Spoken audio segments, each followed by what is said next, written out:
ते भैमसिंग नगर येथे राहतो. या सत्तान महाराजांचा संस्था आहे. या संस्थानाचं मूळ जे ठिकाण आहे ते कवाना आहे आणि त्याची दुसरी शाखा इथं आहे.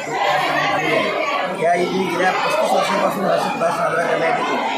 आता हा यावर्षीचा सप्ताह दिनांक 2/2/2024 पासून सुरू होऊन 9/2/2024 राहणार आहे.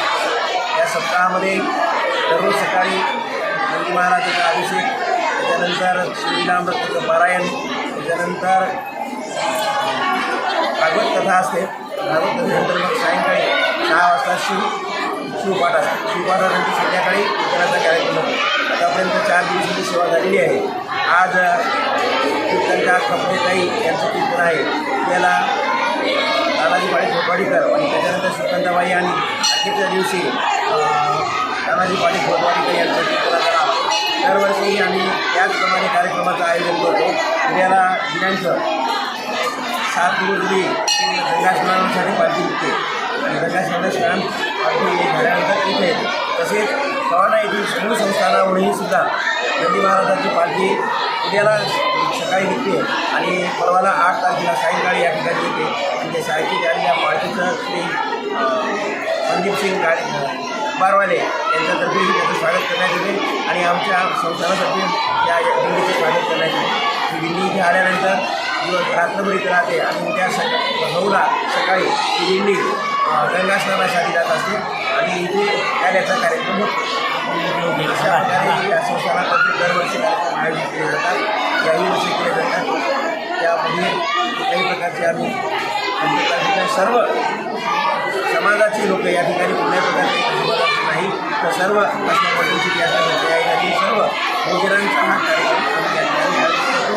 यावर्षी आम्ही या मंदिराला कायमस्वरूपी उत्पन्न व्हावं म्हणून एक 10 लाखाचं काम केलं आहे आणि देशाचे लग्न सोहळा असे छोटे मोठे कार्यक्रम तसेच ज्या लोकांनी आम्हाला इथे देणगी दिलेली आहे ती देणगी आम्ही त्यांना जर या मंदिराचा वापर केला तर आम्ही त्या देणगीचा सुद्धा वजावट करणार आहोत.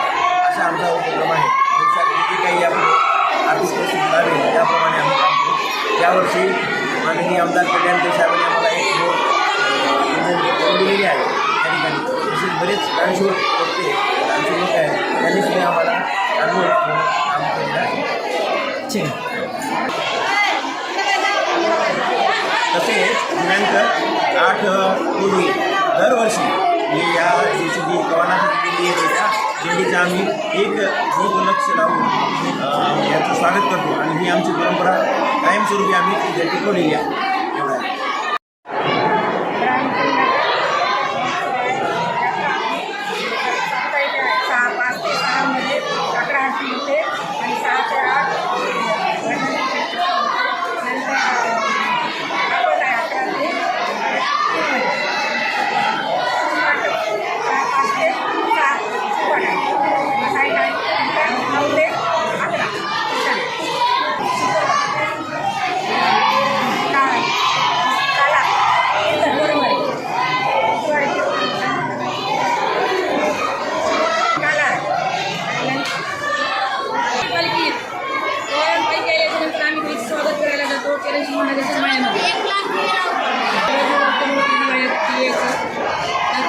पालखी सोहळा झाल्याच्यानंतर संध्याकाळी 9 ते 11 कीर्तन होते आणि त्या दिवशी